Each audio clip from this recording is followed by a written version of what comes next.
नमस्कार, आप देख रहे हैं स्पेशल रिपोर्ट न्यूज रूम से आपके साथ मैं हूं अंजना ओम कश्यप।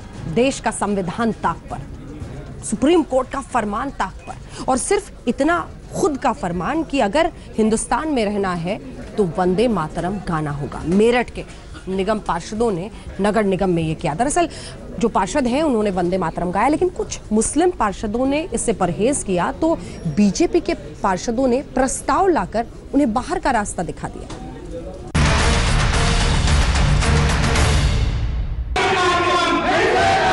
बंकिम चंद्र चट्टोपाध्याय ने कभी सपने में नहीं सोचा होगा कि उनके राष्ट्र प्रेम से भरी इस रचना को उनके ही देश वाले एक रोज नफरत का हथियार बना लेंगे।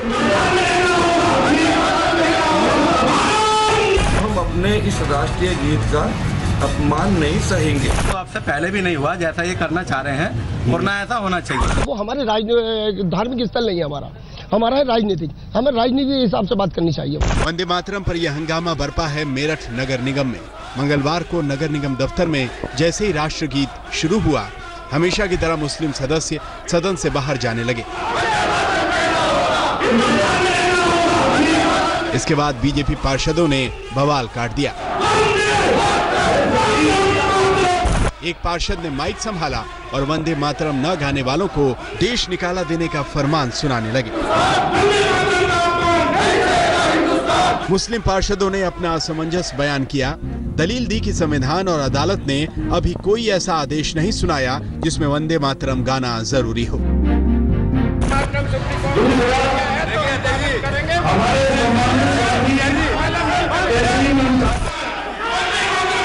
हंगामे के बाद मुस्लिम पार्षदों की दलील नहीं चली। बीजेपी पार्षद अब इस बात पर अड़ गए कि मुस्लिम पार्षद माफी मांगे। इस बीच मेरठ के महापौर हरिकांत अहलुवालिया ने यह प्रस्ताव पारित करवा दिया कि जो लोग वंदे मातरम नहीं गाना चाहते वो नगर निगम दफ्तर से बाहर चले जाएं।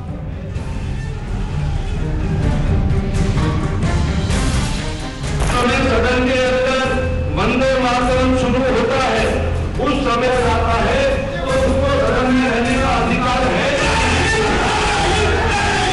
सदन में आप कभी बीच को बात करते हैं। मेरठ नगर निगम में वंदे मातरम को गाए जाने की ये प्रक्रिया बहुत पुरानी है, लेकिन इसका विवाद बेहद नया है। और इसी वजह से एक बार फिर वंदे मातरम को गाए जाने का जो जिन्न है, जो बहस है, वो फिर बोतल के बाहर है। अब देखना यह है कि आगे क्या कुछ होता है। इन सब के बीच पार्षदों का साफ तौर पर कहना है कि अब उनकी सदस्यता पर भी सवाल खड़े हो रहे हैं। प्रस्ताव पास हुआ तो मुस्लिम पार्षद बाहर चले गए। जो जंग भीतर थी वो बाहर निकल कर आ गई। जबरदस्ती करना चाह रहे हैं।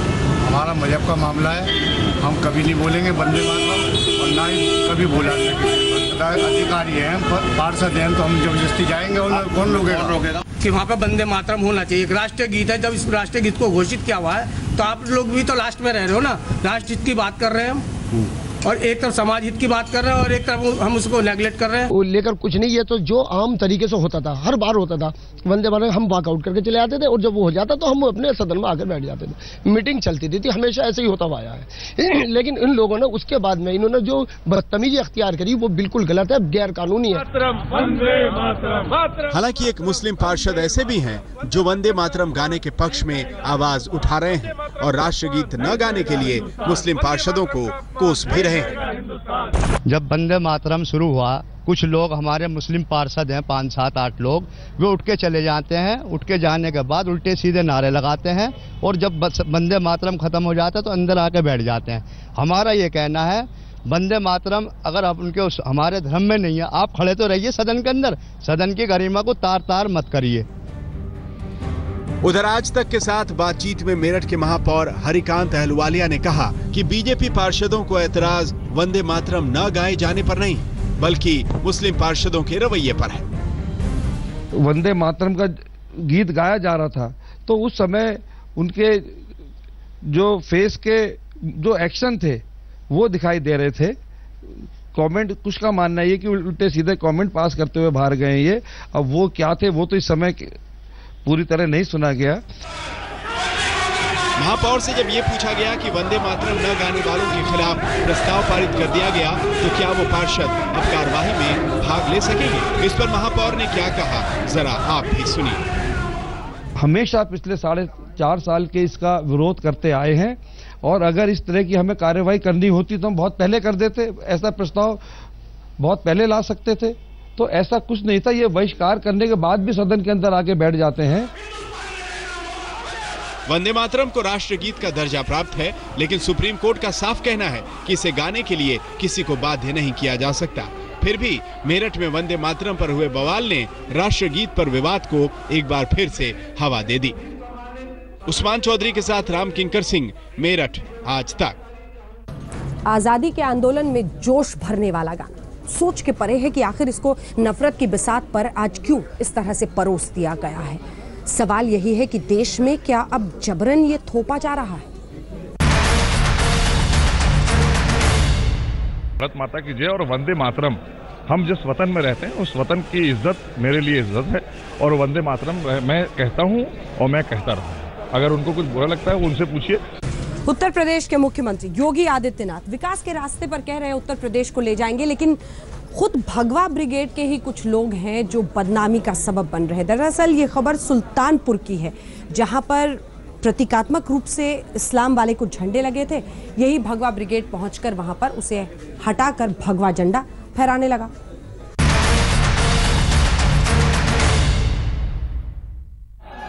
ये योगी राज में भगवा ब्रिगेड की कारस्तानी है। हाईवे की होर्डिंग्स पर लगे एक समुदाय के झंडों को उतारकर अब ये यहाँ भगवा फहरा रहे हैं। ये मामला सुल्तानपुर के कूड़भार इलाके का है, जहां बुधवार को हिंदू वाहिनी के कार्यकर्ताओं ने सड़क पर होर्डिंग के ऊपर लगे एक समुदाय के झंडे को पाकिस्तानी बताकर उखाड़ फेंका।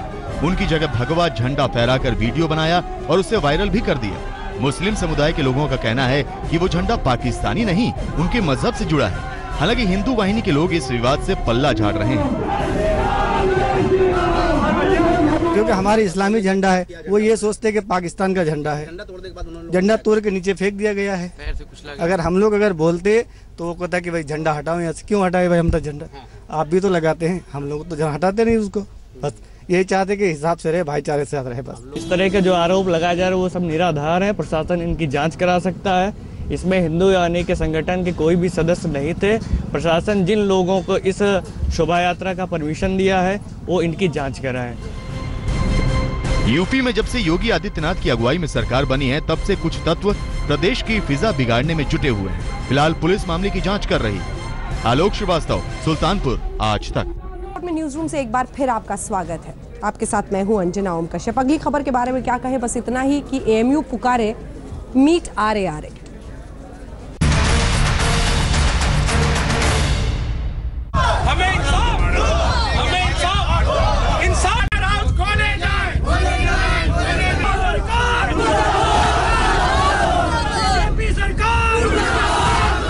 जाता है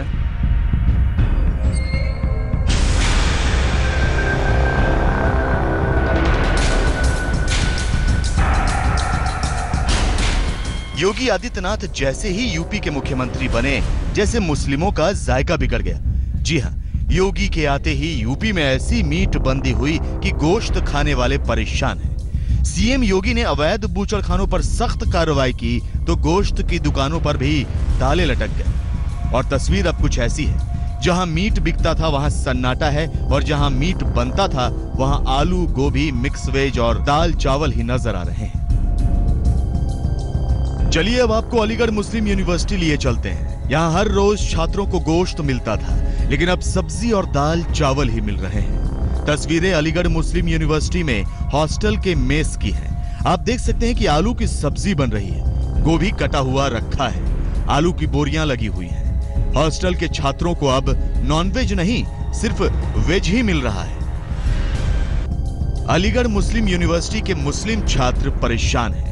उन्हें गोश्त खाने को नहीं मिल रहा और दाल सब्जी का जायका जुबान पर चढ़ नहीं रहा। ये है अलीगढ़ मुस्लिम यूनिवर्सिटी के प्रेसिडेंट फैजुल हसन।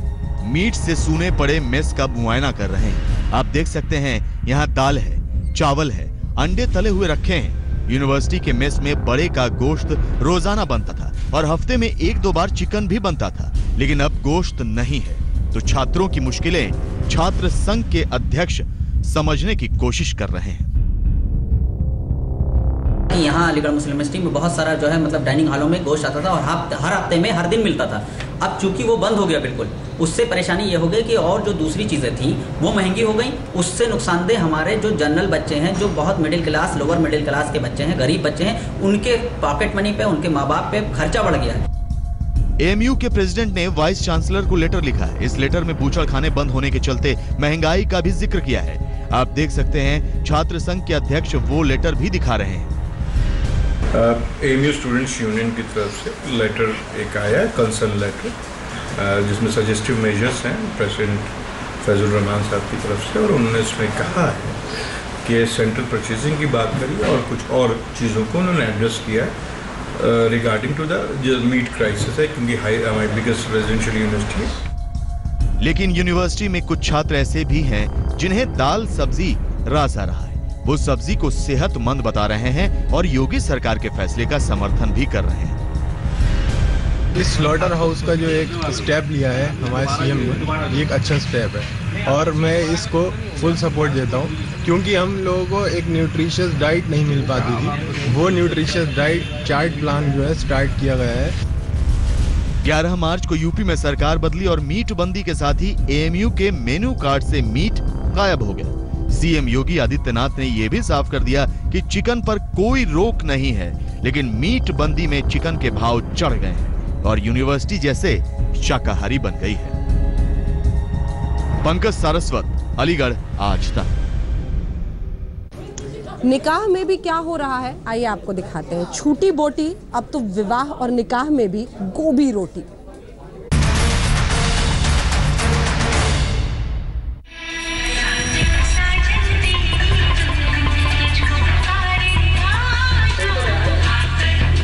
पूड़ी, पनीर की सब्जी, दाल और मीठे में गुलाब जामुन।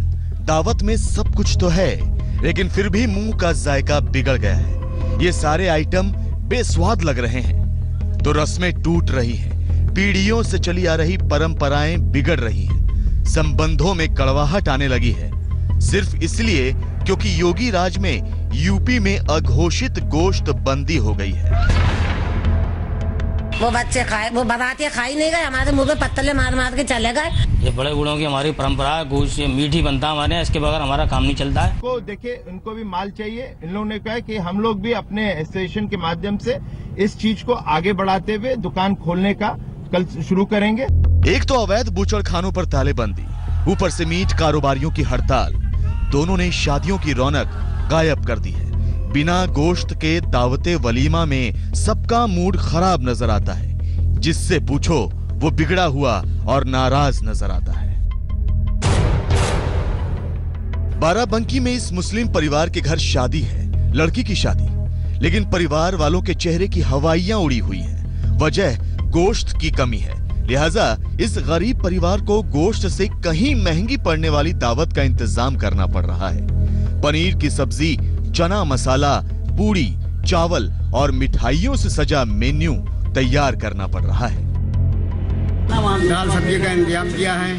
लड़कियों के रिश्ते में बहुत बड़ा दखल पड़ रहा है कि अब गोश्त बंदी है, नहीं तो बड़ा 2-4 महीने बाद बारात होगी, ब्याह होगा। बंदी की वजह से गरीब आदमी जो छोटा नहीं कर पाता है या वो नहीं कर पाता, उसके लिए बंदी परेशानी होता है। ये मुरादाबाद की तस्वीरें हैं। यहाँ सामूहिक निकाह का कार्यक्रम हो रहा है। दूल्हे, दुल्हन और उनके नाते रिश्तेदार सब जमा हैं, लेकिन दावत में मजा नहीं आ रहा, क्योंकि मुरादाबादी बिरयानी के लिए मशहूर मुरादाबाद में बोटी की जगह रोटी, दाल, मटर, आलू की सब्जी ने ले ली है। सरकार के फैसले और शादी के इस सीजन में गोश्त की दरकार ने लोगों की मुसीबतें बढ़ा दी हैं। कार्ड छपा, दावते वलीमा की जगह और तारीख भी लिखी गई, लेकिन जब बारात आई तो आगरा के इस मुस्लिम परिवार की आंखों में मानो आंसू आ गए। बारात को बीफ की जगह रोटी, कचौड़ी, सब्जी और गुलाब जामुन से संतोष करना पड़ा, और जब बारात लौटी तो बेचारी दुल्हन को ससुराल में सुनने पड़े भर भर के ताने। वो बच्चे खाए, वो बाराती खाई नहीं गए, हमारे मुंह पे पत्तले मार मार के चले गए। और हमारी बच्ची को भी मजा के नसीहत करी कि क्या करा तेरी माँ ने, इससे तो हम अपनी और कहीं शादी कर लेते। ऐसे गरीबों के ना हमारी शादी हुई है, हम कैसे करें भैया। हमारी बच्ची को बहुत तासा इन्होंने। मेरठ के इस घर में भी शादी है, लड़का लड़की दोनों की, लेकिन घर वालों की पेशानी पर बल है। दावत में होने वाली दिक्कत से चिंता खुशी पर भारी पड़ रही है। बीफ मिल नहीं रहा तो बारात को क्या खिलाएंगे, मुर्गा या पूरी तरह वेजिटेरियन खाना, चर्चा इसी की चल रही है। गोश्त मिल नहीं पा रहा और कई शादी हॉलों में से सुना है कि उठा के ले जा रहे। क्या तैयारी की आपने सर? अगर इंतजाम नहीं होता तो फिर वेजिटेरियन ही करना पड़ेगा। जाहिर है योगी सरकार के अवैध बूचड़खानों को बंद करने का फैसला मुस्लिम परिवारों की शादी में होने वाली दावत का जायका बिगाड़ रहा है और इस जायके को मीट कारोबारियों की हड़ताल का छौंका और ज्यादा खराब कर रहा है। आज तक ब्यूरो। ये तस्वीरें आपको और भी चौंका देंगी जो अब हम दिखाने वाले हैं। एक शादी में मीट के आंसू रो रही हैं माँ बेटी, क्यों देखिए। मैं उनको कोसे पकने चाहती हूँ क्योंकि मेरे यहाँ रोज खाना बनने वाला गोश्त, आज मेरे मेहमान ऐसी सब्जी से जा रहे हैं, तायरी वगैरह बनने की। मीट का खाना खाना चाहिए ना, उन्हें भी तो हमें इस तरीके की दावत देनी चाहिए। हम उनके यहाँ पे खा के आए हैं गोश्त का खाना, तो हमें अपने यहाँ पे गोश्त का खाना नहीं खिलाना चाहिए। बिना गोश्त वाली शादी में लड़की की मां रो रही है, बहन का गला भर रहा है। तस्वीरें फिरोजाबाद की हैं। इस घर में बेटी की शादी है लेकिन मुस्लिम शादी में दावत शुद्ध शाकाहारी है। खाने में सब कुछ है, सब्जियां, मिठाइयां, नहीं है तो बस मीट, और वही आंसू बनकर टपक रहा है। इन बड़ी बड़ी देगों में बिरयानी और कोरमा नहीं बल्कि दाल चावल बन रहे हैं। जी हां, यूपी में मीट बंदी हुई तो मुस्लिम शादियों में बारातियों का जायका बिगड़ गया। जहाँ की गोश्त बिरयानी चलती थी वहाँ हमें दावत में जो है दाल और जाना छोले खाने पड़ रहे हैं और नान भी हम छोलों से खा रहे हैं। मुजफ्फरनगर में हुई शादी के लिए मुस्लिम परिवार ने गोश्त के लिए पशु काटने की परमिशन मांगी थी, लेकिन डीएम ने इसकी इजाजत नहीं दी और शादी शुद्ध शाकाहारी करनी पड़ी। मुस्लिम की शादी हो और गोश्त ना बने तो बड़ा नागवार गुजरता है। कुछ ऐसा ही गोरखपुर में भी हुआ जब एक मुस्लिम परिवार की शादी शुद्ध शाकाहारी हुई। बहुत से ऐसे जानवर हैं जो सिर्फ घास खाते हैं जैसे बकरी वगैरह, कुछ ऐसे जानवर हैं जो सिर्फ मांस खाते हैं जैसे शेर, क्योंकि शेर को अल्लाह ने वो दांत दिया है जो मांस खाए, बकरी को वो दांत दिया है जो घास खाए, और इंसान को वो दांत अल्लाह ने दिया है जो घास और मांस दोनों खाए। तो इसलिए हमें मांस खाने की छूट होनी चाहिए और व्यापार का जो बढ़ावा वो रहना चाहिए। यूपी में मीट बंदी ने मुस्लिमों की शादी का मेन्यू बदल दिया है। शादियों में मेहमान सब्जी रोटी तो खा रहे हैं लेकिन गोश्त को भी भरपूर याद कर रहे हैं। आज तक ब्यूरो। मीट बेचने वालों ने कभी नहीं सोचा होगा कि एक दिन ऐसा भी आएगा, कोई परचून की दुकान, कोई चूरन की दुकान, कोई तरबूज फल बेच रहा है।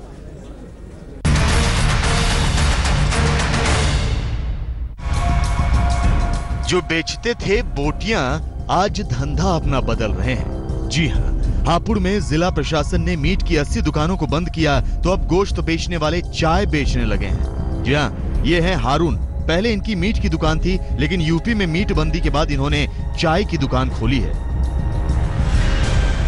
मैं उससे पहले जो है मीट की दुकान करता था और गवर्नमेंट ने जो हमारी मीट की दुकान बंद करवा दी, इसलिए मैंने चाय की दुकान कर अपने बच्चों का पेट पाल लिया। और ये जनाब जिन्होंने अब परचून की दुकान खोल रखी है, मीट बंदी से पहले इनकी गोश्त की दुकान हुआ करती थी। सरकार बदली तो इनका धंधा भी बदल गया। हमारी पहले गोश्त की दुकान मीट का, अब क्यों बंद क्यों कर दी? जब योगी जी ने बंद करा दिया तो बंद हो गई। अब क्या काम कर रहे हैं? बस ये प्रोविजन स्टोर की दुकान खोली। बागपत में फलों के ठेले लगाकर खड़े ये फल वाले कभी तेजधार छुरियों से गोश्त काटते थे, आज पपीता, अंगूर और केला ले लो चिल्ला रहे हैं। योगी सरकार ने बिना लाइसेंस वाली मीट की दुकानों को बंद किया तो अब फल बेच रहे हैं। आज तक ब्यूरो।